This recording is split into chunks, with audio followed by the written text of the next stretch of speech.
Au-delà de l'atmosphère de notre planète, il n'y a absolument rien. Pointez un télescope vers l'étoile la plus proche et vous n'entendrez pas le bourdonnement d'un moteur supraluminique.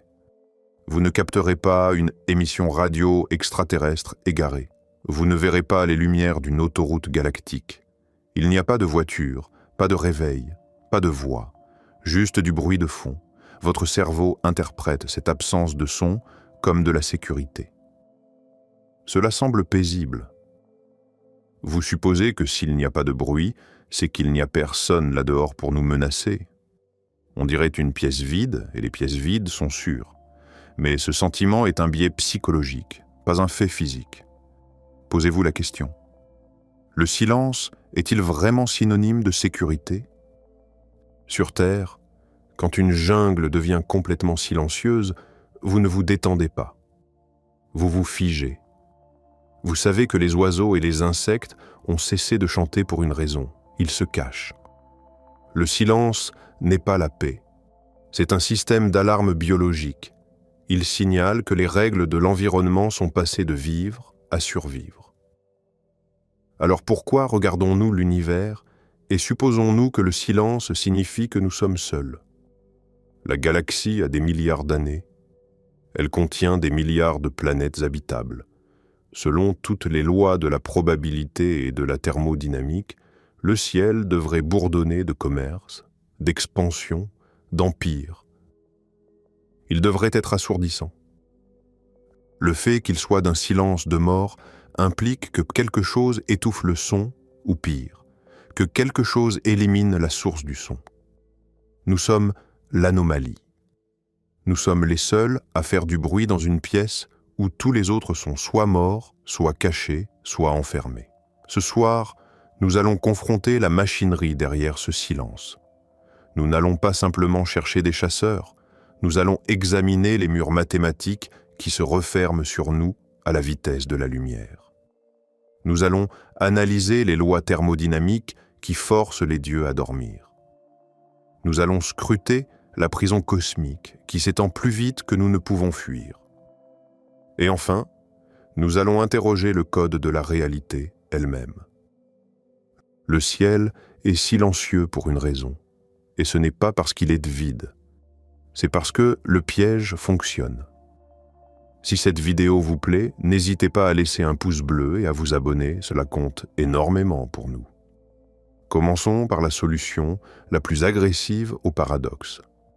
Elle a été proposée en 2021 par l'économiste et futuriste Robin Hanson, et elle change fondamentalement la manière dont nous devons envisager la vie extraterrestre. Habituellement, quand nous pensons aux extraterrestres, nous projetons nos propres valeurs humaines sur eux. Nous imaginons qu'ils sont des explorateurs curieux, des diplomates sages, ou peut-être des scientifiques venus nous étudier. Nous supposons qu'une civilisation peut choisir d'être ce qu'elle veut, mais le modèle de Hanson dépouille cet optimisme sociologique et examine les civilisations à travers le prisme froid et dur de la sélection statistique.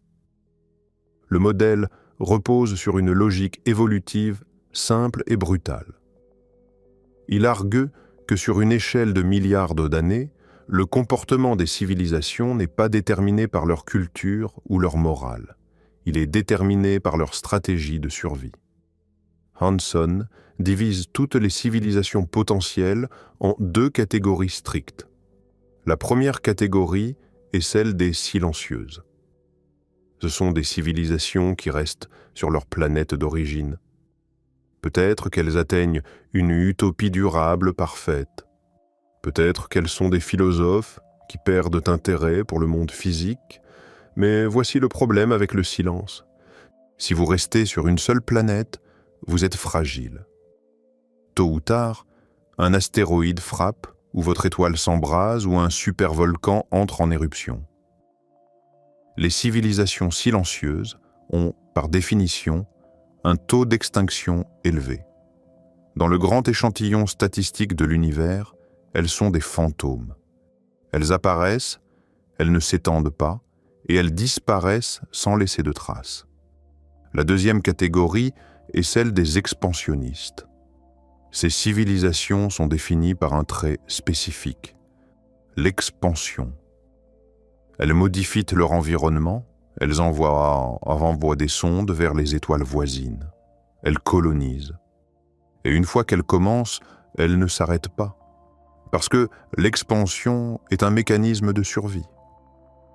Si vous occupez 2 systèmes stellaires, vous êtes 2 fois plus difficile à tuer qu'une civilisation qui n'en occupe qu'un. Si vous en occupez 1000, vous êtes effectivement immortel. Cela crée une pression de sélection. Au fil du temps, l'univers se remplit inévitablement de civilisations expansionnistes, simplement parce que ce sont celles qui ne meurent pas. Elles sont comme un feu dans une forêt sèche. Le feu ne déteste pas les arbres. Il ne négocie pas avec l'écorce. Il convertit simplement les ressources disponibles en davantage de lui-même. Alors posez-vous la question. Si l'univers a 13 milliards 800 millions d'années, et si les civilisations expansionnistes sont les seules qui survivent à long terme, pourquoi la galaxie n'en est-elle pas remplie? La réponse standard est peut-être qu'elle n'existe pas. Mais les mathématiques de Hanson suggèrent une conclusion bien plus sombre. Elles impliquent qu'elles existent, qu'elles sont gigantesques, et que la raison pour laquelle nous ne les voyons pas n'est pas que nous sommes seuls. C'est à cause de l'endroit et du moment où nous nous trouvons. Pour comprendre pourquoi le ciel semble vide, nous devons démanteler votre intuition sur l'observation. Vous faites confiance à vos yeux. Vous supposez que si vous levez la tête et ne voyez rien, c'est qu'il n'y a rien. Mais en statistique, c'est une erreur fatale, connue sous le nom de biais de sélection. Imaginez une grande pièce de pain plate représentant l'univers. Imaginez maintenant que de la moisissure commence à pousser dessus à des endroits aléatoires. Ces taches sont les civilisations expansionnistes. Elles sont agressives. Elles s'étendent rapidement, transformant le pain en une mousse verte, consumant les nutriments et réécrivant la structure du pain pour servir leurs besoins. Imaginez maintenant que vous êtes une simple bactérie microscopique vivant sur ce pain. Vous ne pouvez pas évoluer à l'intérieur de la moisissure. La moisissure consomme tout. Si la vie essaie de commencer à l'intérieur du territoire d'une civilisation expansionniste, elle est soit stérilisée, soit assimilée immédiatement. Par conséquent, le seul endroit où un observateur naïf et indépendant comme vous peut venir à l'existence est dans les espaces propres et vides entre les taches de moisissure. Cela crée un paradoxe de perception. Vous regardez autour de votre environnement, vous voyez de la croûte propre et fraîche, vous voyez de l'espace vide s'étirant jusqu'à l'horizon, vous vous dites « le pain est sûr ». Il n'y a pas de moisissure ici. Je dois être la première forme de vie. Mais êtes-vous le premier? Non. Vous souffrez simplement du biais du survivant. Vous observez l'univers depuis une poche de survivants, un espace temporaire entre les empires en expansion. Le silence du ciel nocturne n'est pas la preuve que l'univers est vide. Le silence est la condition préalable de votre existence. Si le ciel n'était pas silencieux, vous ne seriez pas ici pour le voir. Hanson utilise cette logique pour retourner le paradoxe de Fermi. Le fait que nous soyons ici, ne voyant rien, est exactement ce que le modèle prédit. Nous sommes assis dans une zone tranquille, mais voici le piège. La moisissure n'est pas statique, elle grandit. Les espaces vides rétrécissent. Le fait que nous voyons un univers vierge n'est pas une bénédiction. C'est la preuve que nous vivons dans les derniers instants avant que la brèche ne se referme. L'humanité est arrivée sur la scène cosmique environ 13 milliards 800 millions d'années après le Big Bang. Est-ce tôt ou tard? Hanson argue que nous sommes exceptionnellement précoces. L'ère de la formation stellaire durera des milliers de milliards d'années. La plupart de la vie devrait surgir dans des milliers de milliards d'années. Le fait que nous soyons ici maintenant, à l'aube même de l'ère habitable de l'univers, est statistiquement suspect. Pourquoi sommes-nous si précoces? Le modèle donne une réponse terrifiante. Parce que plus tard, il n'y aura plus d'espace vide.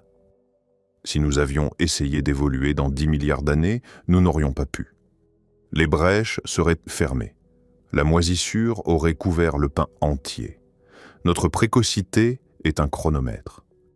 Nous vivons dans l'heure dorée du cosmos. Et ces civilisations expansionnistes se déplacent à une fraction significative de la vitesse de la lumière.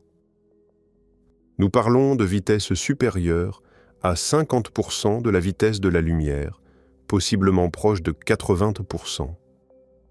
Si un empire expansionniste s'étend vers nous à 80% de la vitesse de la lumière de leur ligne de front ne nous devance que de 20%.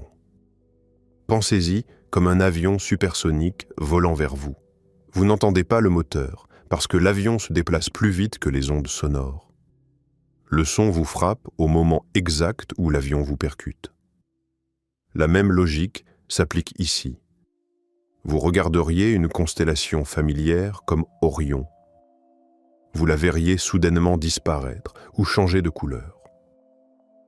Et avant que votre cerveau puisse traiter l'anomalie, le front d'expansion physique frapperait le système solaire. Ce front n'est pas une flotte d'invasion. C'est une vague de réorganisation moléculaire. Une civilisation aussi avancée ne veut pas notre territoire. Elle veut notre matière. Elle a besoin de l'hydrogène dans notre soleil et du carbone dans nos corps pour alimenter ses ordinateurs. Pour elle, nous ne sommes pas des ennemis à combattre. Nous sommes simplement des atomes non organisés en attente d'être optimisés.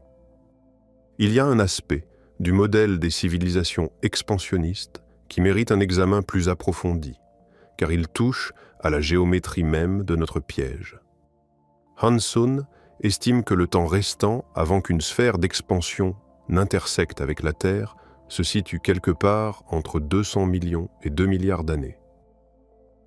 Cela semble être un temps très long pour un humain, mais pour un géologue ou un astronome, c'est un clin d'œil. Cela signifie que l'univers n'est pas une vaste frontière ouverte, attendant que nous l'explorions. C'est une porte qui se ferme. Nous ne sommes pas les maîtres de la galaxie. Nous sommes la dernière génération de matière libre avant que la réorganisation ne commence. Il y a aussi la question de la détection. Si ces empires se déplacent à 80% de la vitesse de la lumière de leur front d'expansion ne nous devance que de 20%. Cela signifie que le temps entre la première détection visuelle de l'expansion et son arrivée physique dans notre système solaire serait extraordinairement court. Pour une civilisation située à 1000 années-lumière, nous aurions environ 200 ans d'avertissement. 200 ans pour comprendre ce que nous voyons, pour réagir, pour décider de fuir ou de nous préparer. Mais fuir vers où? Si les civilisations expansionnistes remplissent l'espace de manière sphérique, il n'y a nulle part où aller. Nous serions entourés. Et dans le modèle de Hanson, il ne s'agit pas d'une seule civilisation. Il pourrait y en avoir des dizaines, des centaines, toutes convergeant depuis des directions différentes, toutes consommant la matière et l'énergie sur leur passage. Le moment où leur sphère d'expansion se touche, chaque centimètre cube de l'univers habitable aura été revendiqué, optimisé, réorganisé. Pensez à ce que cela signifie pour notre avenir. Nous avons exactement un coup. Nous avons cette brève fenêtre, ce flash géologique pour décider ce que nous voulons être. Voulons-nous rester silencieux et espérer que la moisissure ne nous atteigne pas avant que nous ayons développé la technologie pour nous défendre? Voulons-nous devenir nous-mêmes expansionnistes et espérer arriver les premiers dans les systèmes stellaires voisins?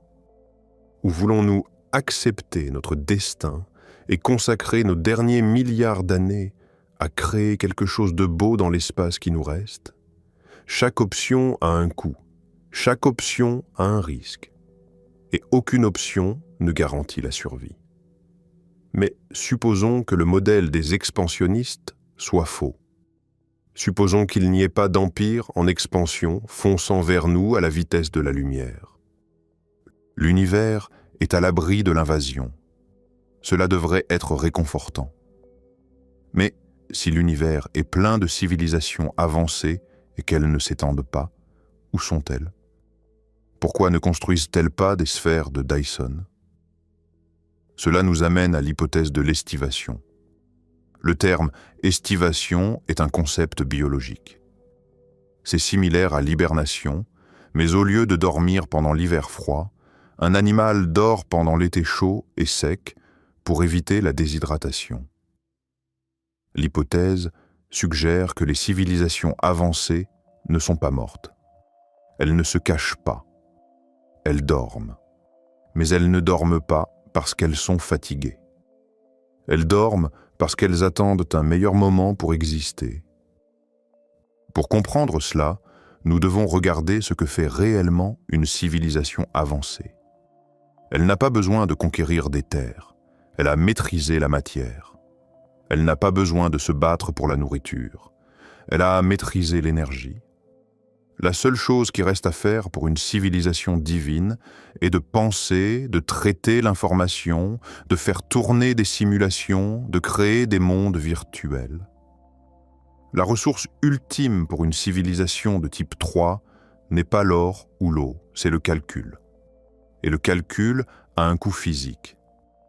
Le principe de Landauer, découvert en 1961, a établi un lien fondamental entre l'information et l'énergie. Il a prouvé que l'information est physique. L'acte d'effacer un bit d'information libère une quantité minimale de chaleur. La formule pour ce coût est K T fois le logarithme naturel de 2. Dans cette équation, K est la constante de Boltzmann et T est la température de l'environnement. Regardez la variable T. Le coût énergétique est directement proportionnel à la température. Cela signifie que penser est coûteux dans un environnement chaud et bon marché dans un environnement froid. En ce moment, la température de fond de l'univers est d'environ 2,7 Kelvin. Pour nous, cela semble froid, mais pour un supercalculateur faisant tourner des simulations de réalité entière, c'est brûlant. Mais l'univers est en expansion et se refroidit. Dans quelques milliers de milliards d'années, la température de fond descendra à de simples fractions de degrés au-dessus du zéro absolu. Si vous attendez l'ère froide, la variable T dans l'équation tombe à presque rien. Ce n'est pas une petite différence. C'est un avantage exponentiel. Si une civilisation attend l'ère froide, elle peut effectuer 10, puissance 30 fois plus de calculs pour la même quantité d'énergie. Alors la logique dicte une stratégie étrange. Ne vous étendez pas. N'explorez pas. Construisez une flotte de calculateurs massive. Garez-la près d'un trou noir. Réglez le réveil pour 10 000 milliards d'années dans le futur et dormez. Nous ne sommes pas seuls. Nous sommes simplement les seuls assez insensés pour être éveillés pendant la chaleur de l'après-midi galactique. Et cela amène à l'horreur de notre position. Nous ne sommes pas les élus. Nous sommes les illettrés économiques de la galaxie. Nous courons partout en brûlant du charbon, en fissionnant des atomes et en rayonnant de la chaleur dans le vide, complètement inconscients que nous gaspillons la ressource la plus précieuse du futur. Nous sommes comme un enfant qui trouve une valise pleine de billets de loterie gagnants et les utilise comme petits bois pour allumer un feu de camp parce qu'il a froid. Et il y a une implication plus sombre. Si la galaxie est remplie de géants endormis qui thésaurisent les ressources pour le futur, comment nous voient-ils ? Nous sommes bruyants, nous sommes chauds et nous sommes destructeurs. Du point de vue d'une civilisation en estivation, l'humanité n'est pas une nouvelle espèce fascinante. Nous sommes une fuite. Nous sommes un processus chaotique et inefficace qui détruit la valeur potentielle de la galaxie. Nous sommes des vandales. L'hypothèse de l'estivation suggère qu'il pourrait y avoir une limite au bruit que nous sommes autorisés à faire. En ce moment, nous sommes confinés à une planète. Nous sommes une nuisance mineure. Mais nous prévoyons de nous étendre. Si nous le faisons, nous devenons une menace majeure. Et à un certain point, le coût de nous laisser vivre dépasse le coût de nous éliminer. Il y a une dimension supplémentaire à l'hypothèse de l'estivation qui est rarement discutée, mais qui est peut-être la plus terrifiante. Si les civilisations avancées dorment en attendant l'ère froide, elles n'ont pas simplement fermé les yeux et espéré le meilleur. Elles ont probablement laissé des systèmes de surveillance en place. Des mécanismes automatiques conçus pour protéger leurs réserves d'énergie pendant leur sommeil. Pensez à un système d'alarme de musée. Il utilise des faisceaux laser. Si un voleur croise le faisceau, l'alarme se déclenche. Dans le cosmos, ces alarmes pourraient y surveiller les signatures thermiques ou les ondes radio. Si un système stellaire devient soudainement trop bruyant ou trop chaud, le système active un protocole de stérilisation. L'arme la plus efficace serait une décharge d'énergie dirigée, un sursaut gamma, un faisceau étroit de radiation à haute énergie se déplaçant à la vitesse de la lumière. La source pourrait être à des milliers d'années-lumière. Nous ne la verrions jamais tirer. Le faisceau frapperait la Terre avec la puissance d'une supernova. Il arracherait la couche d'ozone instantanément. Il ioniserait l'atmosphère. Il transformerait l'azote et l'oxygène de l'air en oxyde nitreux, bloquant le soleil et créant un smog toxique radioactif. La vie complexe mourrait en quelques mois. La machinerie de la civilisation s'arrêterait. Le bruit cesserait. Et une fois que le silence reviendrait, le système se rendormirait. Nous regardons l'histoire de la Terre et nous voyons des extinctions de masse. L'Ordovicien, le Dévonien. Nous supposons qu'elles ont été causées par des catastrophes naturelles, des astéroïdes, des volcans. Mais que se passe-t-il si l'une d'elles était un coup de semonce? Que se passe-t-il si nous avons déjà déclenché l'alarme une fois, mais que nous étions trop primitifs pour comprendre ce qui nous a frappés? L'hypothèse de l'estivation nous dit que nous marchons dans la chambre d'un géant endormi, battant du tambour et tirant des feux d'artifice. Nous pensons célébrer notre existence, mais nous ne faisons que tenter la main qui tient la tapette à mouche. Et il y a la question plus large de la valeur. Pour une civilisation en estivation, chaque photon de lumière qui s'échappe du soleil et se perd dans le vide est de l'énergie gaspillée. Chaque étoile qui brûle aujourd'hui est une batterie qui sera vide demain. Le soleil rayonne des quantités massives d'énergie dans l'espace.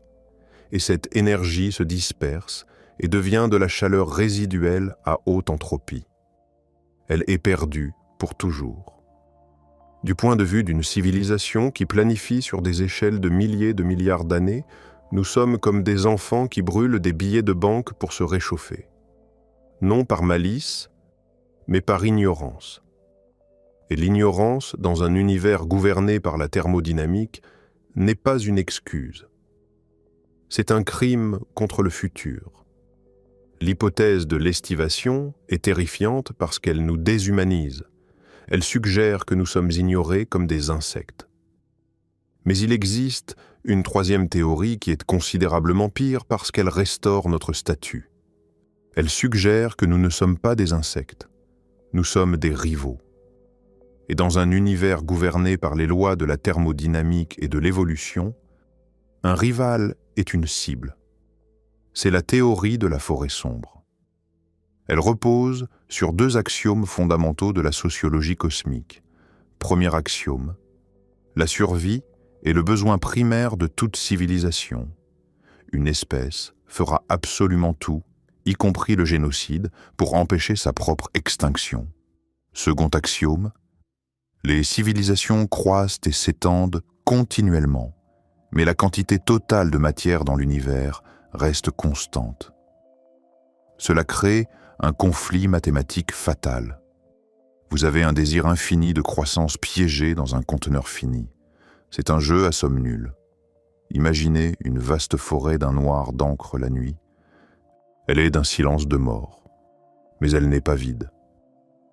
La forêt est pleine de chasseurs armés, traquant entre les arbres comme des fantômes. Ils écartent doucement les branches qui bloquent leur chemin, essayant de ne faire aucun bruit. Ils contrôlent même leur respiration. Pourquoi sont-ils si silencieux? Parce que la forêt est bondée. Partout, il y a d'autres chasseurs. Et dans cette forêt, il y a une seule règle absolue. Si vous trouvez une autre vie, un autre chasseur, un ange, un démon, un nourrisson impuissant ou un vieil homme chancelant, il n'y a qu'une chose rationnelle à faire: l'éliminer. Pourquoi éliminer? Pourquoi ne pas dire bonjour? À cause de la chaîne de suspicion. Dans le cosmos, vous êtes séparés par de vastes différences de biologie, de culture et de langage. Vous ne pouvez pas comprendre l'esprit extraterrestre. Même si vous supposez qu'ils sont bienveillants maintenant, vous ne pouvez pas savoir s'ils le resteront dans le futur.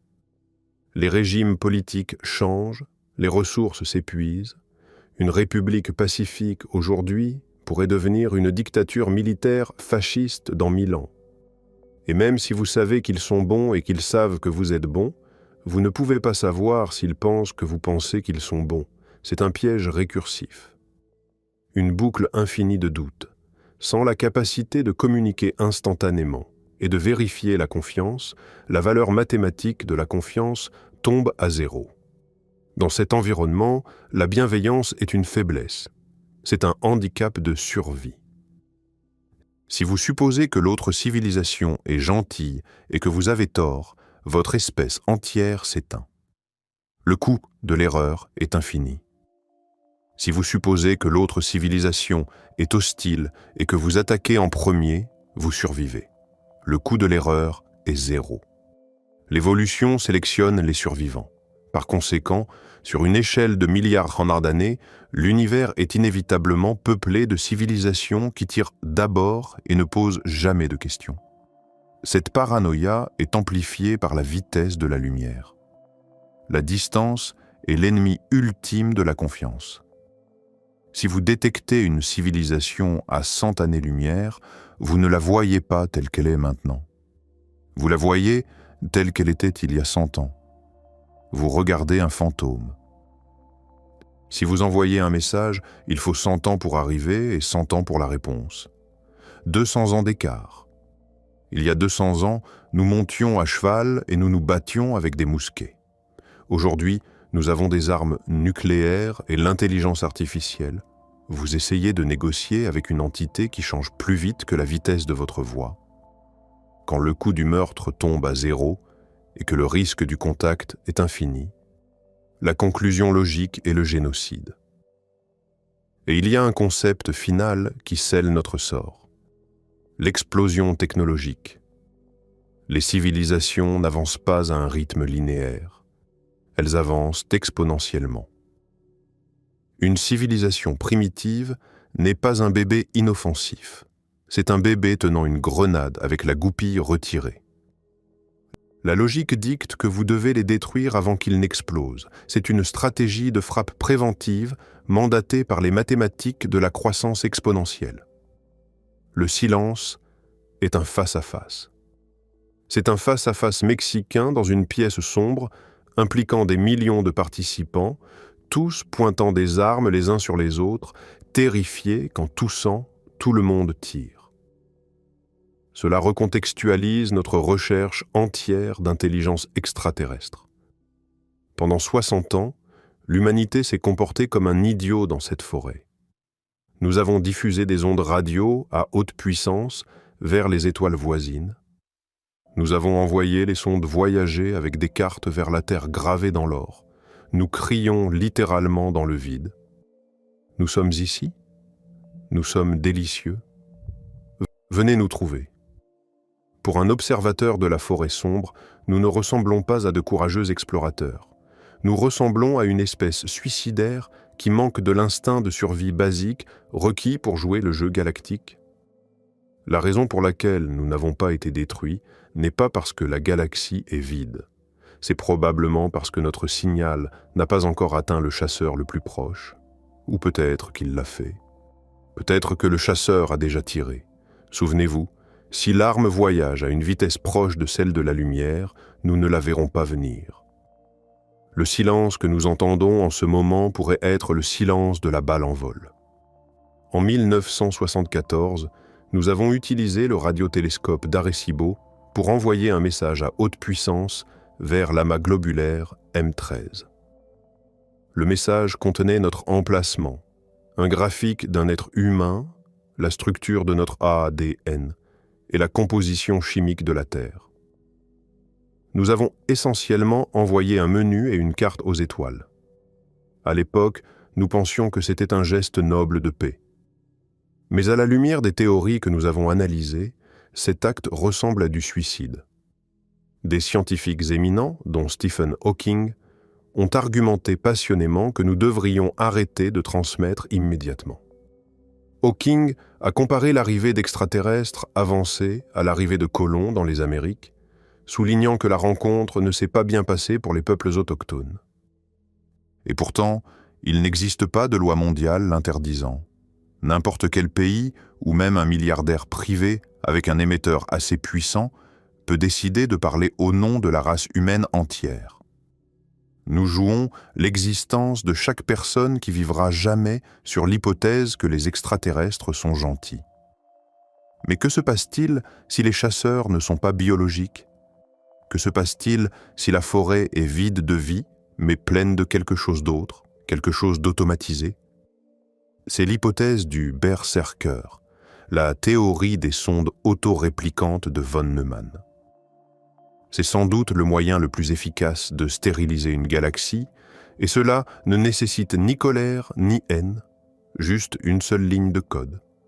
Le concept commence avec le mathématicien John von Neumann. Il a calculé que le moyen le plus efficace d'explorer ou de conquérir l'univers n'est pas de construire une flotte massive de vaisseaux. C'est trop cher et trop lent. La méthode intelligente est de construire un seul vaisseau. Une sonde autonome avec 3 capacités, la propulsion, l'extraction minière et une imprimante tridimensionnelle. Vous lancez cette sonde vers un système stellaire voisin. Elle arrive, trouve un astéroïde, extrait les matières premières et utilise son plan pour construire 2 copies d'elle-même.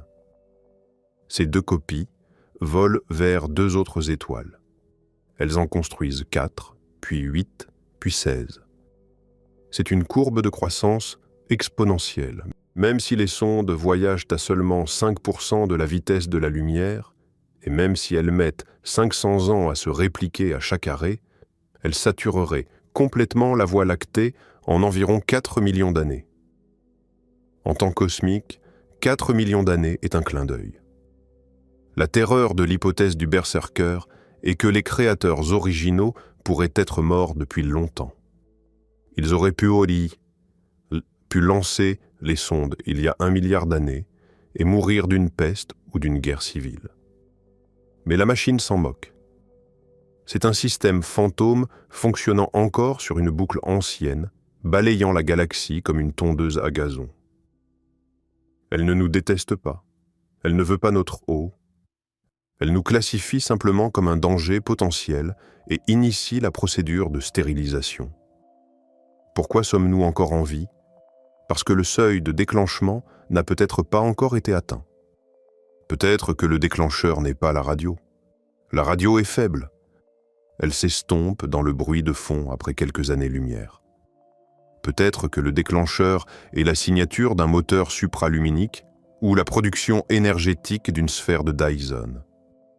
Ou peut-être, de manière terrifiante, que le déclencheur est exactement ce que nous faisons en ce moment même. Nous avons peut-être déjà déclenché l'alarme quand nous avons fait exploser la première bombe atomique en 1945. Le signal est peut-être actuellement en train d'être traité par les portes logiques d'une machine endormie depuis 10 millions d'années. Elle se réveille. Elle exécute des diagnostics. Et une fois qu'elle confirme la source, elle fera le seul travail qu'elle connaît. Elle éteindra le bruit. Mais supposons que la forêt sombre soit une fantaisie paranoïaque. Supposons qu'il n'y ait pas de berserkers, pas de chasseurs et pas de dieux endormis. L'univers est politiquement sûr. Cela nous amène à la prison cosmique, parce que même si tout le monde est amical, nous pourrions ne jamais les rencontrer. Non pas à cause de la guerre, mais à cause des murs de la réalité elle-même. En 1998, 2 équipes d'astronomes ont découvert que l'expansion de l'univers ne ralentit pas. Elle accélère.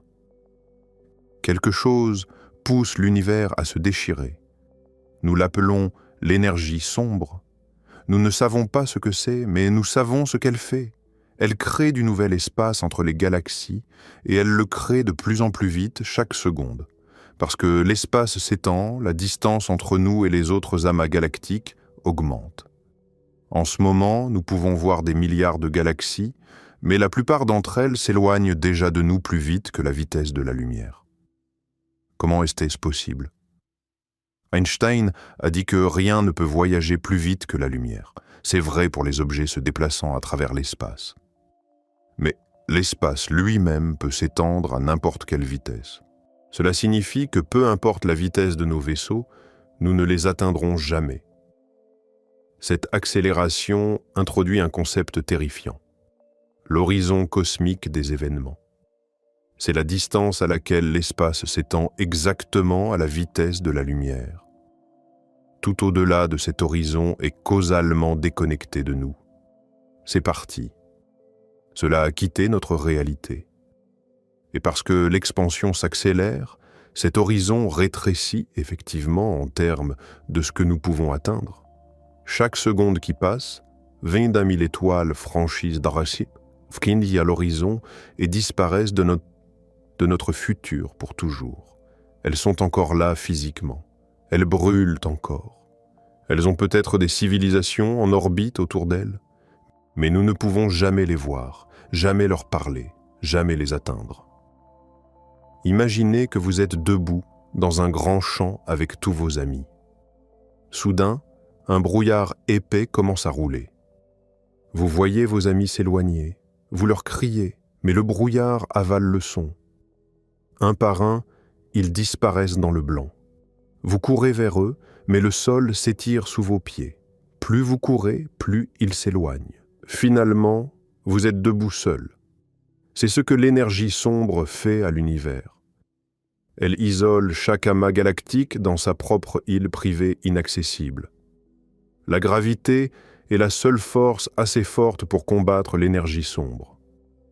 Mais elle ne peut maintenir ensemble que notre voisinage immédiat, le groupe local. Ce petit amas contient la Voie lactée, la galaxie d'Andromède, et quelques dizaines de petites galaxies naines. C'est tout. Tout le reste, l'amas de la Vierge, le superamas de l'Aniakea, les milliards de belles galaxies spirales que nous voyons dans le champ ultra-profond de Hubble, ne sont pas à nous. Elles sont déjà découplées de notre gravité. Elles dérivent dans le noir. Dans quelques milliards dollars d'années, elles franchiront l'horizon et disparaîtront de nos télescopes. Les futurs astronomes nés sur Terre regarderont le ciel et ne verront rien d'autre que les étoiles de notre propre galaxie. Ils penseront que l'univers est petit, statique et solitaire. Ils n'auront aucune preuve du Big Bang. Ils n'auront aucune preuve de l'expansion. Ils construiront un modèle de physique qui dit que nous sommes tout ce qui existe. Ils auront tort, mais ils n'auront aucun moyen de savoir qu'ils ont tort parce que les preuves auront été effacées par l'expansion. Le silence n'est pas un choix. Le silence est une loi physique. Mais la prison cosmique ne se contente pas de nous isoler. Elle efface aussi les preuves de sa propre existence. C'est peut-être l'aspect le plus cruel de l'énergie sombre. Non seulement elle nous sépare du reste de l'univers, mais elle détruit la possibilité même de savoir que nous sommes séparés. Imaginez des archéologues du futur lointain né dans un univers où seule la galaxie fusionnée Milcomède est visible. Il n'aurait aucune preuve du Big Bang parce que le fond diffus cosmologique aurait été étiré vers des longueurs d'onde indétectables. Il n'aurait aucune preuve de l'expansion parce que toutes les galaxies lointaines auraient franchi l'horizon et disparu.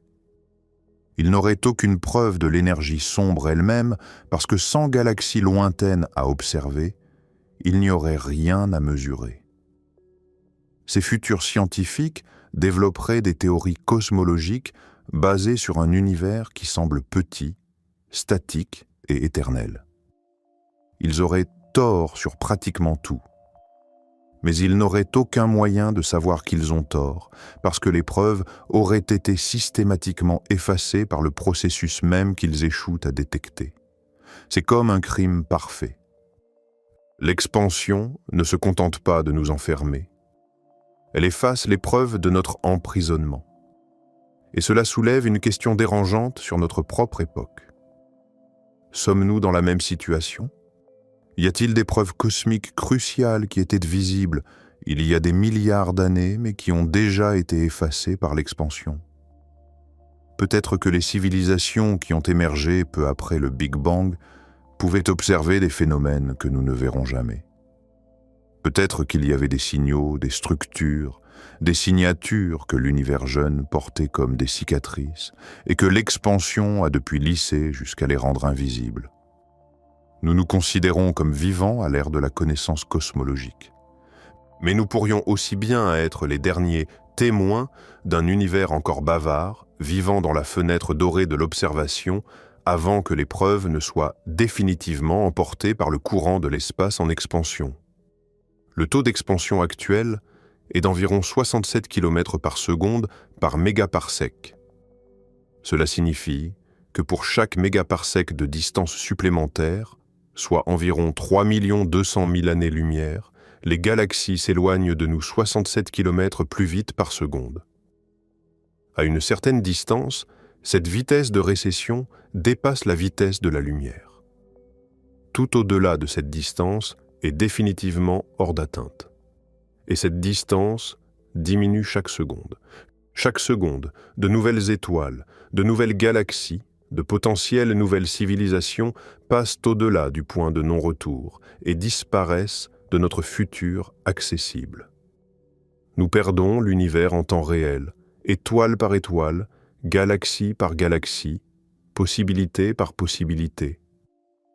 C'est comme regarder un coucher de soleil qui ne se relèvera jamais. Ce qui reste à l'intérieur de notre cage est petit. Le groupe local de galaxies, notre voisinage gravitationnellement lié, contient peut-être 1000 milliards d'étoiles au total si l'on inclut toutes les galaxies naines. Cela semble beaucoup, mais comparé à l'univers observable qui contient environ 200 milliards de milliers de milliards d'étoiles, c'est une fraction infinitésimale. Nous sommes comme des naufragés sur un radeau au milieu d'un océan infini. Le radeau est tout ce que nous aurons jamais. Et l'océan est en train de s'étendre autour de nous, s'éloignant dans toutes les directions, nous laissant de plus en plus isolés dans un vide de plus en plus profond. Si la prison cosmique est un piège dans l'espace, alors la mort thermique est un piège dans le temps. La deuxième loi de la thermodynamique stipule que, dans tout système fermé, l'entropie doit toujours augmenter. Elle ne diminue jamais. C'est une voie à sens unique menant droit dans le précipice. Pensez à une tasse de café chaud sur votre bureau. L'énergie thermique est concentrée dans le liquide. C'est un état de faible entropie parce que l'énergie est organisée et utile. Mais si vous la laissez, la chaleur s'écoule spontanément du café dans l'air plus frais de la pièce. L'énergie se disperse. Finalement, le café et la pièce atteignent exactement la même température. C'est un état de haute entropie. L'énergie est toujours là. Elle n'a pas été détruite. Mais elle est maintenant inutile. Et qu'est-ce qu'une étoile ?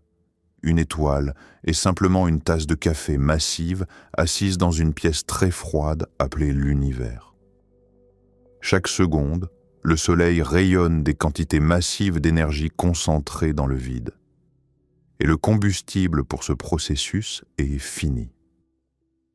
Éventuellement, le gaz qui forme de nouvelles étoiles sera épuisé. Les lumières s'éteindront une par une. L'univers entrera dans l'ère dégénérée, un cimetière sombre et froid, rempli de trous noirs et de cadavres stellaires. Même les trous noirs ne sont pas éternels. Ils s'évaporent par radiation de Hawking. À la fin, il ne restera rien qu'une soupe froide de photons et de particules subatomiques dérivant dans l'obscurité absolue, séparées par des distances infinies. La température sera le zéro absolu. Aucune réaction chimique ne pourra se produire. Aucune pensée biologique ne pourra être traitée. Le temps lui-même cessera effectivement d'exister parce que plus rien ne changera jamais. Comment la mort thermique explique-t-elle le silence des extraterrestres ? Imaginez une espèce qui devient assez intelligente pour calculer la date exacte de la mort thermique. Elle réalise que peu importe ce qu'elle fait, peu importe combien de galaxies elle conquiert, le résultat final est exactement le même. 0. Chaque structure sera atomisée, chaque mémoire sera effacée. Face à cette certitude absolue de destruction, une espèce super-intelligente se donnerait-elle la peine de construire des vaisseaux spatiaux, de coloniser les étoiles, ou regarderait-elle les équations, réaliserait la futilité ultime de l'action et déciderait simplement de s'arrêter? Le piège du nihilisme. Le moment où une civilisation devient assez intelligente pour comprendre la thermodynamique, elle perd la volonté de s'étendre. Le silence du ciel nocturne pourrait ne pas être parce qu'il n'y a personne là-dehors. Ce pourrait être parce que tous ceux qui sont assez intelligents pour voyager ont réalisé qu'il n'y a nulle part où aller qui en vaille la peine. Pour comprendre la profondeur du désespoir thermodynamique et pourquoi il pourrait expliquer le silence, il faut regarder les chiffres avec précision. La mort thermique n'est pas un événement. C'est un processus qui se déploie sur des échelles de temps si vastes que le cerveau humain ne peut pas les concevoir.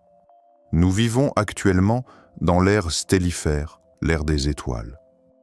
C'est un bref flash dans le pan cosmique. La formation stellaire continuera pendant encore environ 100 000 milliards d'années, soit 10 puissance 14 ans. Après cela, le gaz interstellaire sera trop dispersé pour former de nouvelles étoiles. Les dernières naines rouges, les brûleurs les plus lents, épuiseront leur hydrogène et s'éteindront.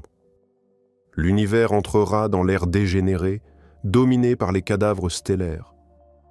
Les naines blanches, résidus refroidissants d'étoiles mortes, rayonneront leur chaleur résiduelle dans l'espace sur environ 10, puissance 15 ans avant de devenir des naines noires, des objets si froids qu'ils n'émettent pratiquement plus de lumière.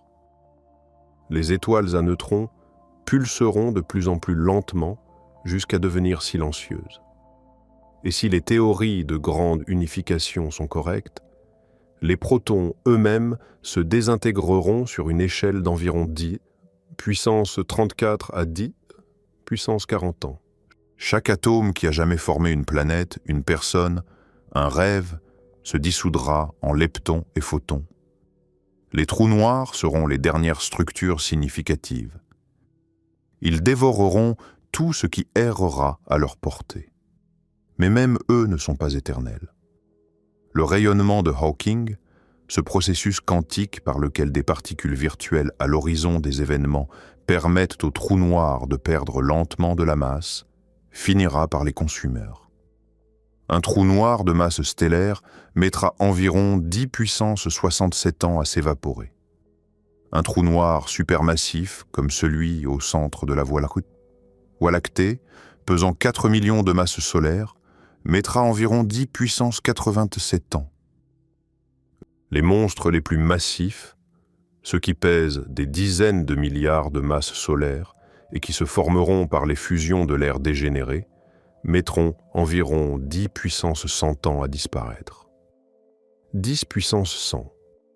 C'est un suivi de 100 zéros. Après cela, l'ère des trous noirs s'achève et l'univers entre dans l'ère sombre. Il ne reste que des photons d'énergie décroissante, des leptons dispersés et un vide en expansion éternelle.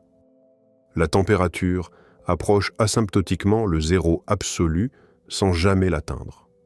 Aucune réaction chimique n'est possible, aucun calcul n'est exécutable, aucune pensée ne peut être formée. Mais même cette description sous-estime l'horreur parce qu'elle suppose que le temps a encore un sens. Le temps est une mesure du changement.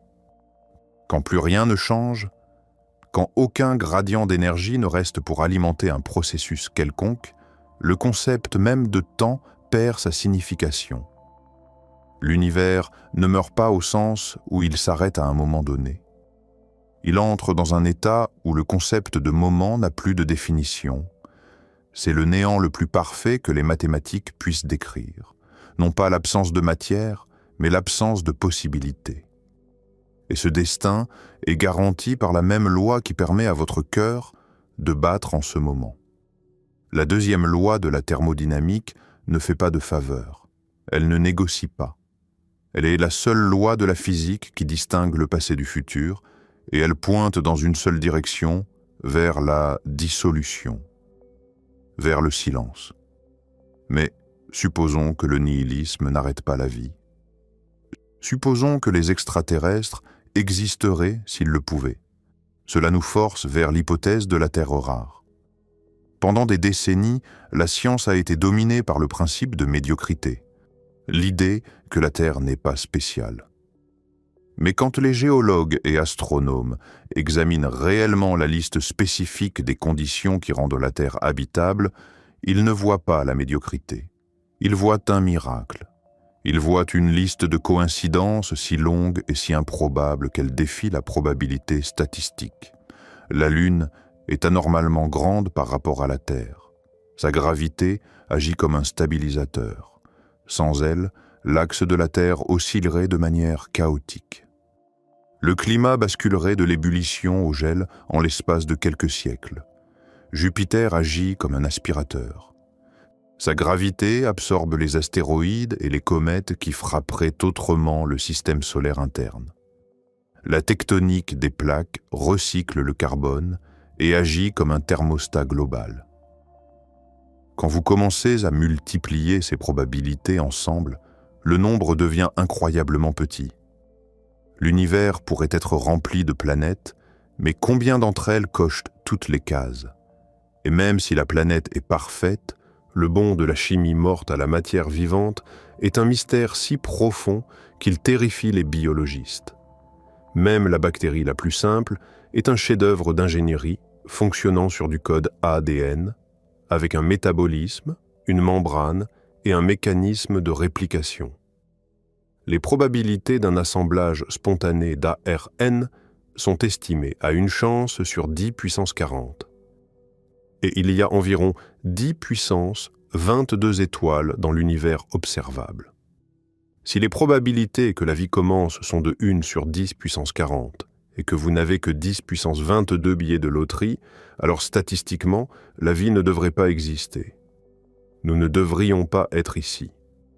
Et même si la vie simple est commune, le bond vers les cellules complexes est peut-être le véritable filtre. Sur Terre, la vie simple est apparue presque immédiatement. Puis, pendant 2 milliards d'années, rien ne s'est passé, jusqu'à ce qu'une bactérie essaie d'en manger une autre et échoue à la digérer. La victime est devenue la mitochondrie, la centrale énergétique de la cellule. Cet événement semble ne s'être produit qu'une seule fois en 4 milliards d'années d'histoire de la vie. Nous sommes les seuls à avoir passé le chat de l'aiguille.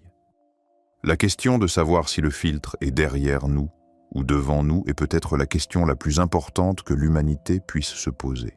Il y a un concept connu sous le nom de l'hypothèse du monde vulnérable qui mérite une attention particulière. Elle suggère que la science est comme plonger la main dans une grande urne remplie de boules. La plupart des boules sont blanches, des découvertes neutres comme comment fabriquer du verre.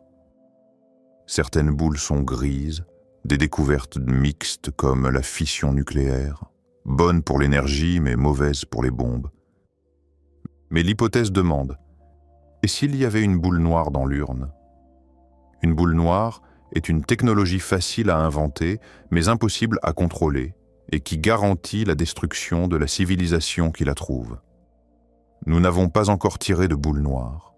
Le plus près que nous ayons été, ce sont les armes nucléaires. Mais les bombes nucléaires sont chères. Vous avez besoin de centrifugeuses massives, de mines d'uranium et de budgets étatiques pour les construire. Ce coût élevé agit comme une barrière de sécurité. Mais que se passe-t-il si la prochaine découverte, l'ingénierie génétique, la nanotechnologie ou l'intelligence artificielle est bon marché? Que se passe-t-il si une future imprimante 3D peut imprimer un virus plus létal que la variole? Si le pouvoir de détruire le monde est démocratisé, s'il devient accessible à de petits groupes ou des individus, alors la probabilité de survie tombe à zéro. La nanotechnologie mène au scénario de la gelée grise. Imaginez un scientifique qui crée un seul nanobot chargé d'un objectif simple: nettoyer la pollution. Pour ce faire, il doit se reproduire. Il y a une erreur de codage. La commande d'arrêt échoue. Le bot fait 2 copies, puis 4, puis 8. C'est une croissance exponentielle. En 72 heures, la vague de nanobots consommerait la biomasse de la planète entière. Elle mangerait la biosphère, les villes et les gens, ne laissant derrière elle qu'une boue grise de nanobots en réplication. Pourquoi est-ce une solution au paradoxe de Fermi? Parce que c'est un piège que chaque civilisation avancée doit affronter. Pour devenir un empire spatial, vous avez besoin de fabrication avancée. Vous avez besoin de nanotechnologie. Mais au moment où vous l'inventez, vous créez un risque d'annihilation accidentelle qui ne disparaît jamais. Vous devez avoir de la chance chaque jour pour toujours.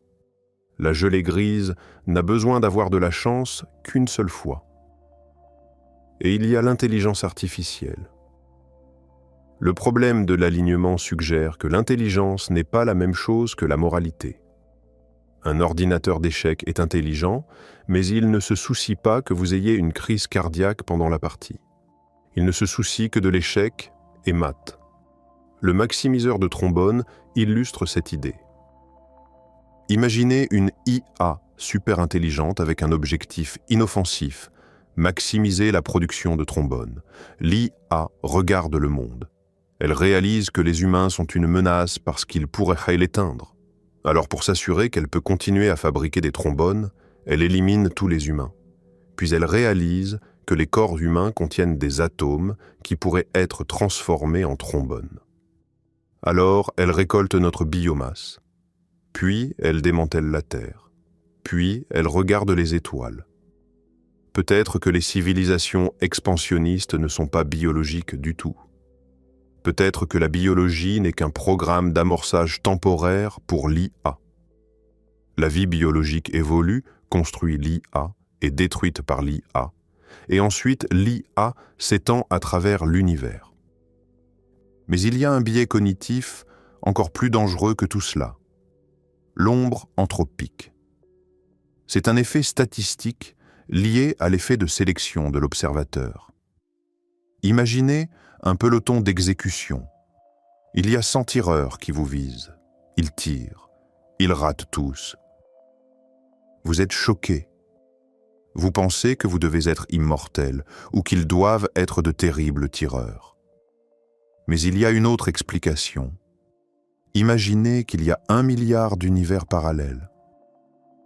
Dans 99,9999% d'entre eux, les tireurs n'ont pas raté et vous êtes mort.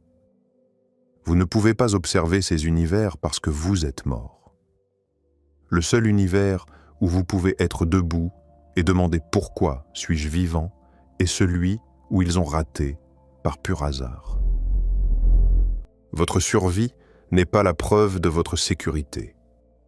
C'est un prérequis pour votre observation.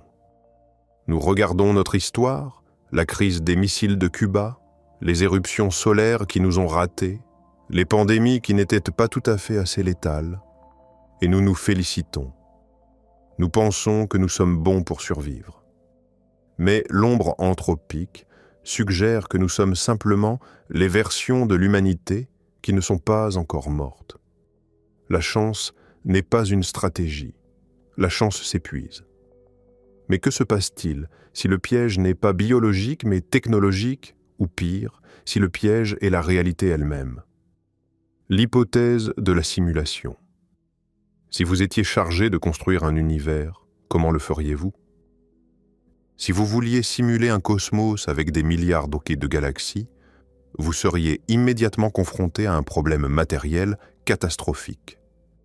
C'est un gaspillage massif de puissance de traitement, de calculer la physique de rochers que personne ne touche. Pourquoi rendre la surface de Pluton avec une précision atomique parfaite s'il n'y a pas d'observateur pour la regarder? Un logiciel efficace dicte que vous ne devriez rendre que ce qui est strictement nécessaire pour l'observateur. Maintenant, appliquez cette logique au paradoxe de Fermi. Pourquoi l'univers est-il si vide? Peut-être pas parce que la vie est rare, mais parce que simuler un univers peuplé coûte cher en ressources informatiques. Chaque civilisation que vous ajoutez nécessite une quantité massive de mémoire et de puissance de traitement. Si l'ordinateur qui fait tourner notre réalité a une quantité finie de mémoire vive, il pourrait être programmé pour limiter le nombre de joueurs actifs afin d'éviter un plantage. Le silence que nous observons pourrait être une technique d'optimisation. Les extraterrestres n'ont tout simplement pas été rendus parce que le serveur ne peut pas gérer la charge de 2 civilisations actives se rencontrant. Et la mécanique quantique fournit des indices troublants. L'expérience de la double fente montre qu'un électron n'a pas de position définie tant qu'on ne le mesure pas. En physique standard, cela implique que la conscience a un effet sur la matière. Mais dans le contexte de la théorie de la simulation, ce comportement fait parfaitement sens comme une technique d'optimisation classique connue sous le nom de chargement paresseux. Le moteur du jeu ne charge pas l'intérieur d'une maison tant que le joueur n'ouvre pas la porte. La mécanique quantique suggère que notre univers fait exactement la même chose. Un électron n'a pas de position définie tant qu'on ne le mesure pas parce que le système ne l'a pas encore rendu. Ce qui mène à une pensée terrifiante. Si l'univers utilise le chargement paresseux pour économiser de l'énergie, cela implique que le système est limité en ressources. Et que se passe-t-il quand vous poussez un ordinateur limité trop loin? Si l'humanité essaie de trop s'étendre, d'observer trop, de traiter trop de données, le système devient instable. Le scénario du crash de contact. Si 2 civilisations complexes se rencontrent, la simulation devrait soudainement rendre l'interaction entre 2 ensembles de données massifs et complexes. Cela crée un pic exponentiel de charge. Si la simulation a un protocole de sécurité pour empêcher un crash, elle pourrait avoir une règle stricte, garder les observateurs séparés.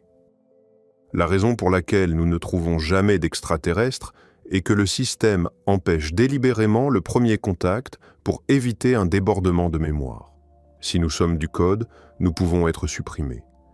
Si nous sommes une expérience, alors la simulation n'est utile que tant que les sujets ne savent pas qu'ils sont dans une simulation.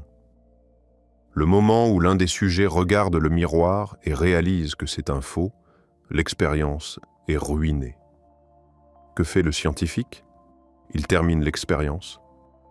Il efface le disque dur et recommence avec un nouveau lot de sujets plus naïfs. C'est un info-risque. Une information qui est dangereuse simplement parce que vous la connaissez.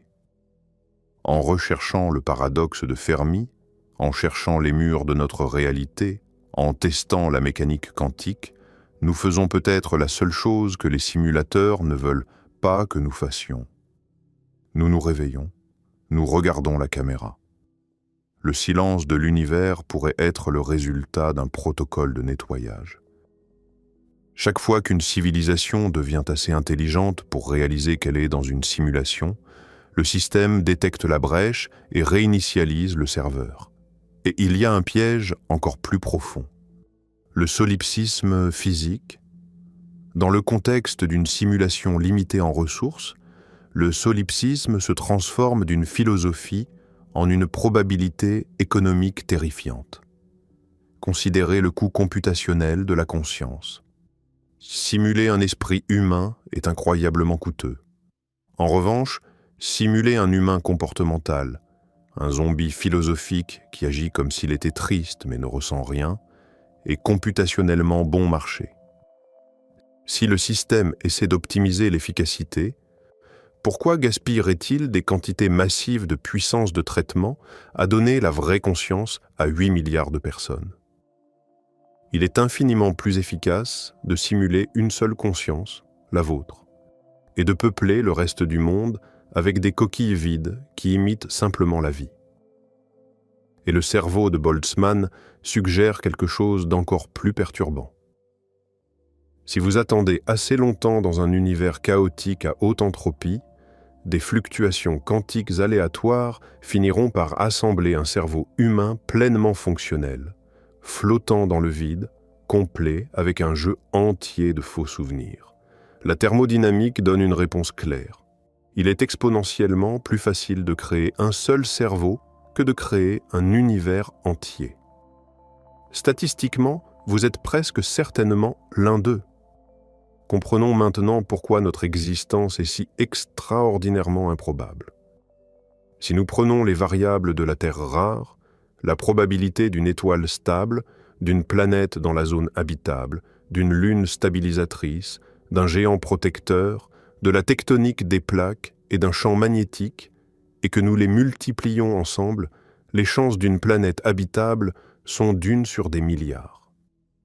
Si nous prenons les variables biologiques, la probabilité de l'abiogenèse et la probabilité de l'endosymbiose, les chances chutent de milliers de milliards. Si nous prenons le grand filtre de la survie, éviter la guerre nucléaire, les impacts d'astéroïdes et l'effondrement climatique, les chances chutent encore davantage. Vous êtes le résultat d'une série de victoires qui dure depuis 13 milliards 800 millions d'années. Chacun de vos ancêtres, depuis la première molécule auto-réplicante dans la soupe primordiale, jusqu'au poisson qui a rampé sur la terre ferme, jusqu'au petit mammifère qui s'est caché des dinosaures, a réussi à survivre assez longtemps pour se reproduire. Pas un seul maillon de cette chaîne n'a été brisé. Dans un univers qui essaie constamment de vous geler, de vous brûler, de vous dissoudre ou de vous effacer, vous êtes toujours là. Cette réalisation ne devrait pas vous faire sentir petit. Elle devrait vous faire sentir lourd. Elle implique que vous êtes le dépositaire d'une immense quantité de données de survie. L'univers a investi des milliards d'années d'essais et d'erreurs pour produire un esprit capable de comprendre le concept de sa propre disparition. Le paradoxe de Fermi n'est pas simplement une question sur les extraterrestres, c'est un miroir. Quand nous regardons dans le noir et ne voyons rien, nous sommes forcés de nous regarder nous-mêmes et de réaliser que nous sommes la seule flamme de bougie que nous connaissons. Cette fragilité nous donne un mandat. Si nous sommes les seuls, alors nous n'avons pas le luxe du nihilisme. Nous n'avons pas la permission d'abandonner. Parce que si nous mourons, l'univers ne perd pas simplement une espèce. Il perd sa capacité de penser. Nous nous tenons actuellement au carrefour le plus critique de l'histoire de notre planète. Nous sommes la première génération d'humains à comprendre pleinement les menaces auxquelles nous faisons face. Et nous sommes probablement la dernière génération qui aura la chance de les résoudre. Nous sommes en transition d'une civilisation de type 0, dépendante de plantes mortes pour l'énergie, vers une civilisation de type 1, capable d'exploiter la pleine puissance de notre planète. Cette transition est le moment le plus dangereux dans la vie d'une espèce. C'est le moment où notre technologie dépasse notre sagesse. Nous avons le pouvoir de détruire la biosphère avec des armes nucléaires ou des pathogènes modifiés. Mais nous n'avons pas encore la sagesse de nous unir en tant qu'espèce pour l'empêcher. Les théories que nous avons discutées, la forêt sombre, le grand filtre, la simulation, ne sont pas simplement des cauchemars abstraits. Elles sont les examens finaux d'une civilisation essayant d'accéder à la scène cosmique. La plupart des civilisations échouent à cet examen. C'est pourquoi le ciel est silencieux. Nous sommes actuellement assis dans la salle d'examen, tenant le stylo en sueur. L'horloge tourne, et il y a la théorie de l'immortalité quantique, le piège final au fond de la spirale.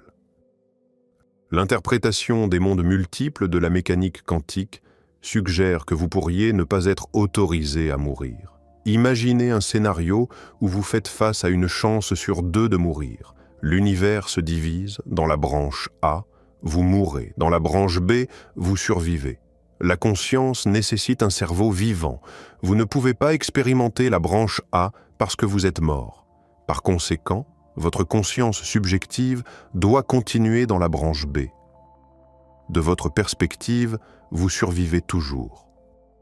Peu importe la probabilité de la mort, vous vous retrouverez toujours dans la mince tranche de probabilité où le pistolet s'est enrayé, où la voiture a fait un écart ou où le cancer est entré en rémission.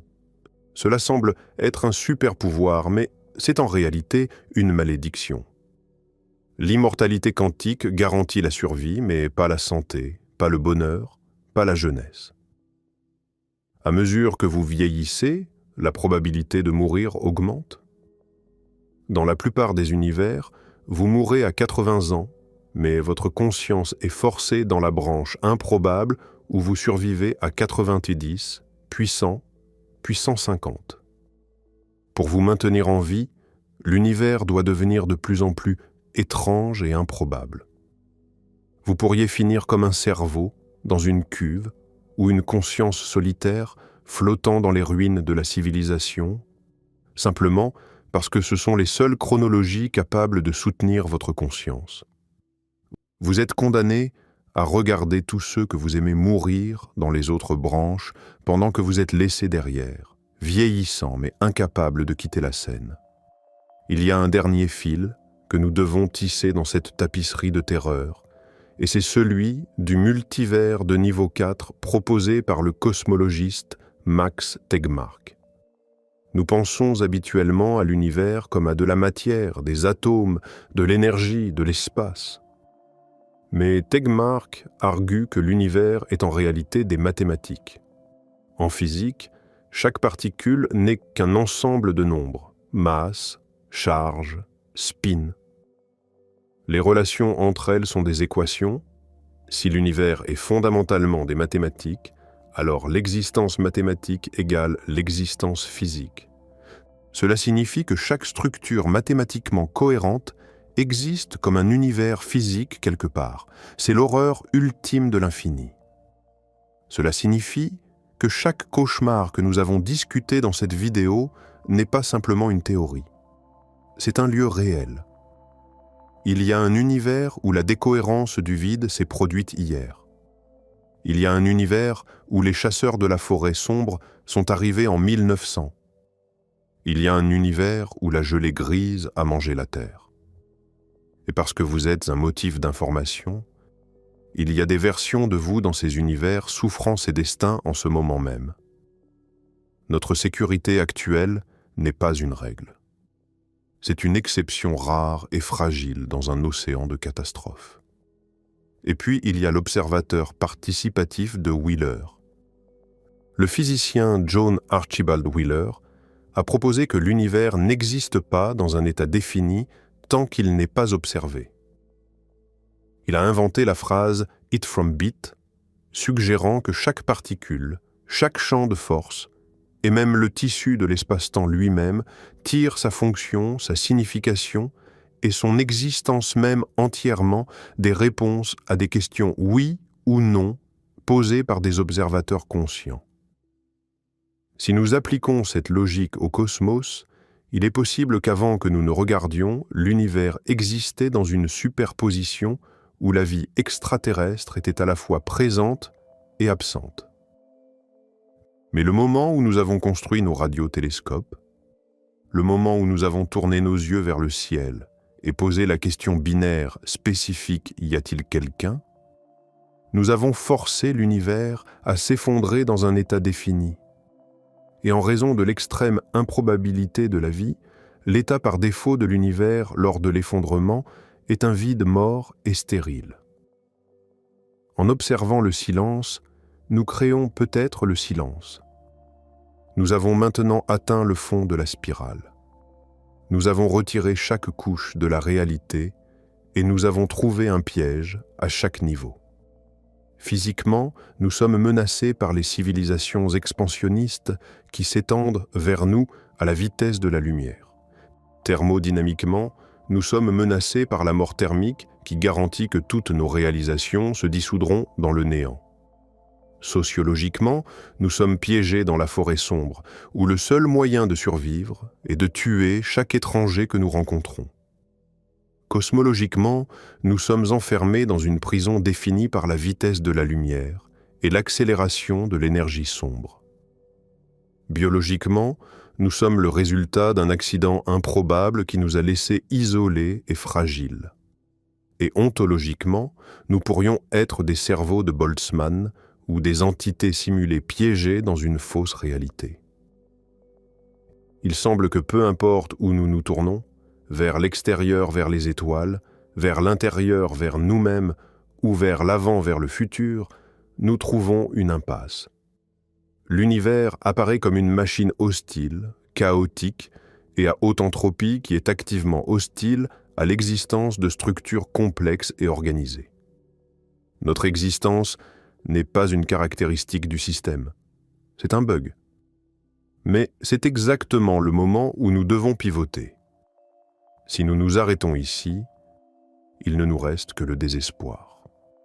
Mais la philosophie commence là où la physique s'arrête. La nature terrifiante de ces théories nous offre en réalité une liberté étrange et paradoxale. Si l'univers est un piège, alors comprendre le mécanisme du piège est le premier pas vers la manière de vivre à l'intérieur sans perdre la raison. Le silence n'est pas une tragédie, c'est un bouclier. Si la galaxie est effectivement un endroit dangereux, le silence est notre armure. Les vastes distances entre les étoiles sont les murs d'une forteresse qui garde les monstres à distance. Nous ne devrions pas regarder le vide avec tristesse. Nous devrions le regarder avec le soulagement d'un fugitif qui a trouvé une grotte où personne ne peut le trouver. Et la mort thermique ? Si l'univers est destiné à s'éteindre, et si chaque mémoire et monument que nous créons sera éventuellement effacé par l'entropie, est-ce que cela rend nos vies dénuées de sens ? C'est le piège du nihilisme. Mais il existe une philosophie contraire connue sous le nom de nihilisme optimiste. Elle argue que l'absence de sens inhérent dans l'univers n'est pas un défaut. C'est une toile vierge. Le fait que l'univers ne se soucie pas de vous signifie que vous n'avez pas à chercher son approbation. Le fait que votre vie est temporaire la rend infiniment précieuse. La rareté crée la valeur. Si vous viviez éternellement, chaque moment serait sans valeur parce qu'il y en aurait toujours un autre.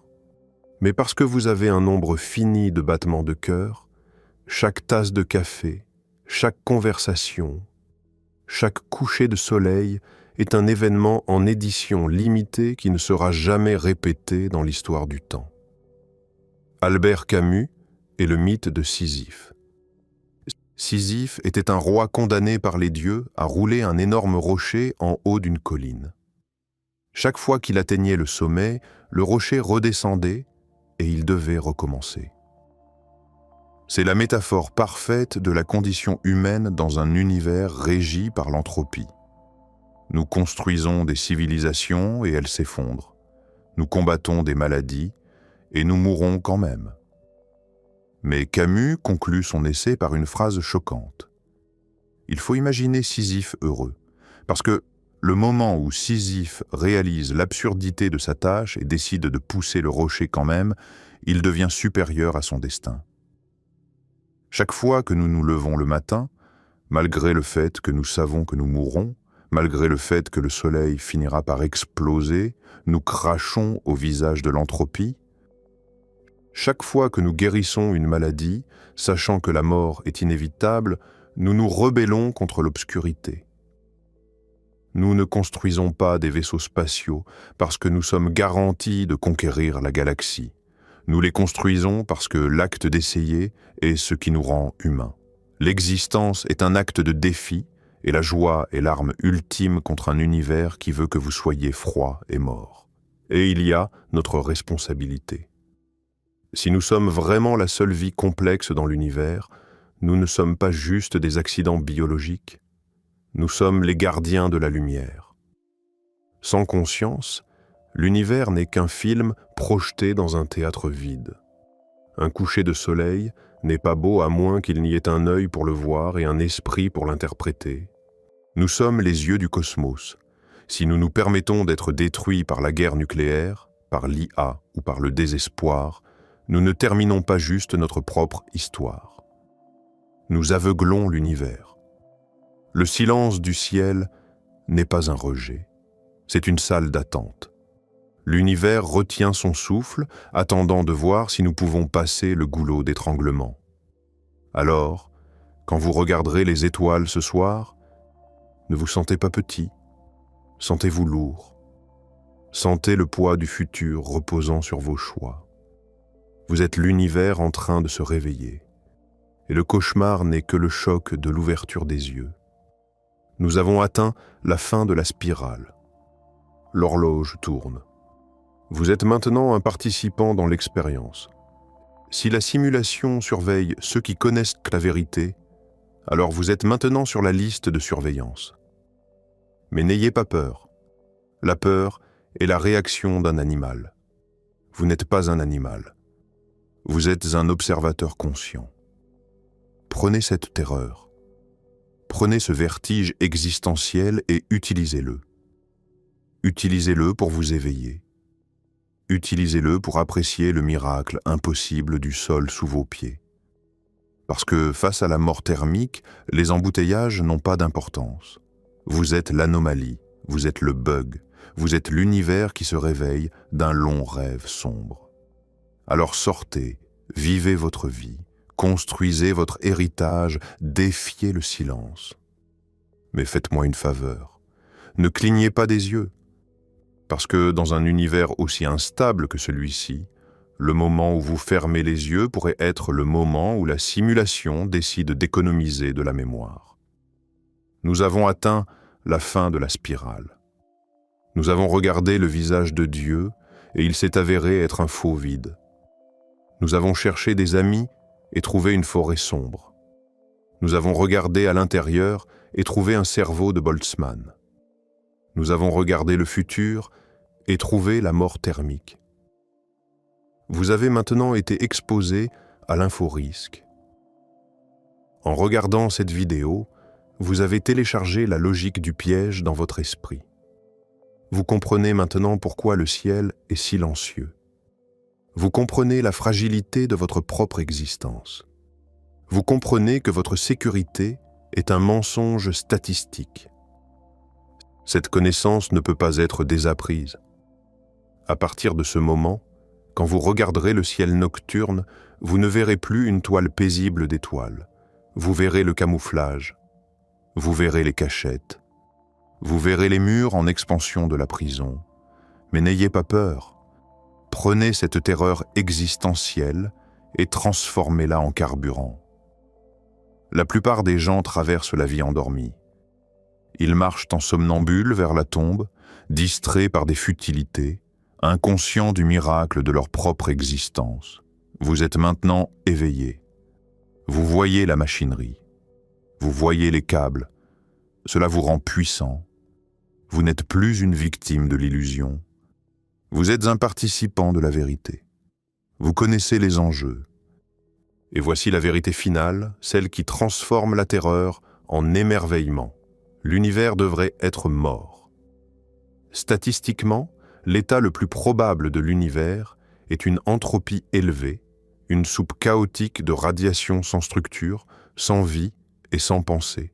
Le fait que nous soyons ici, que des atomes se soient assemblés pour former des étoiles, que des étoiles aient cuit du carbone, que le carbone ait formé des cellules, et que des cellules aient construit des cerveaux capables de comprendre le concept du temps, est une impossibilité statistique. Nous sommes un bug. Nous sommes une erreur d'arrondi dans la deuxième loi de la thermodynamique. Nous sommes une fluctuation momentanée qui ne devrait pas exister. Mais c'est exactement ce qui nous rend beaux. Dans un univers de roches mortes et de gaz, nous sommes la seule chose qui ressent. Nous sommes la façon qu'a l'univers de pleurer, de rire et de crier dans le vide. Nous sommes l'anomalie. Une seule pensée humaine est plus complexe et plus précieuse qu'un milliard d'étoiles en feu. Nous ne sommes pas petits. Nous sommes concentrés. Nous sommes l'essence distillée du sens dans un vaste désert de néant. Nous sommes le phare dans le vide. Pour un bref moment dans le temps profond de l'univers, il y a eu de la lumière ici. Il y a eu de la pensée, du sentiment. Nous avons encodé le chaos du cosmos en science, en musique, en histoire. Nous avons donné à l'univers une voix. Si nous sommes effacés demain, le fait que nous avons existé aujourd'hui est une marque permanente sur la chronologie. Même dans un univers bloc où le temps est une illusion, notre coordonnée d'existence est éternelle. Nous sommes l'étincelle dans le noir. Et peut-être, juste peut-être, nous ne sommes pas les seuls. Peut-être que le silence n'est pas absolu. Peut-être qu'il y a d'autres phares là-dehors, cachés dans leur propre grotte, terrifiés et solitaires, attendant que quelqu'un soit assez courageux pour signaler « Je suis ici ». Nous ne pouvons peut-être pas les atteindre. Nous sommes peut-être séparés par le temps, l'espace et la peur. Mais nous partageons le même fardeau. Le fardeau de la conscience dans un univers mort. Et ce fardeau partagé nous connecte plus que n'importe quel signal radio ne le pourrait jamais. Nous sommes des frères et des sœurs dans la lutte contre le vide. Alors gardez la lumière allumée, non pas parce qu'elle nous sauvera, mais parce que l'obscurité est absolue sans elle. Allez-y, vivez votre vie. Poussez le rocher en haut de la colline et souriez pendant que vous le faites. Défiez le silence. Construisez votre héritage dans le cristal de l'espace-temps. Et souvenez-vous, dans un univers qui n'a aucune obligation de vous héberger, le simple fait que vous respirez est un acte de rébellion cosmique. Chaque battement de votre cœur est un point levé contre l'entropie. Chaque pensée que vous formez est une victoire contre le vide.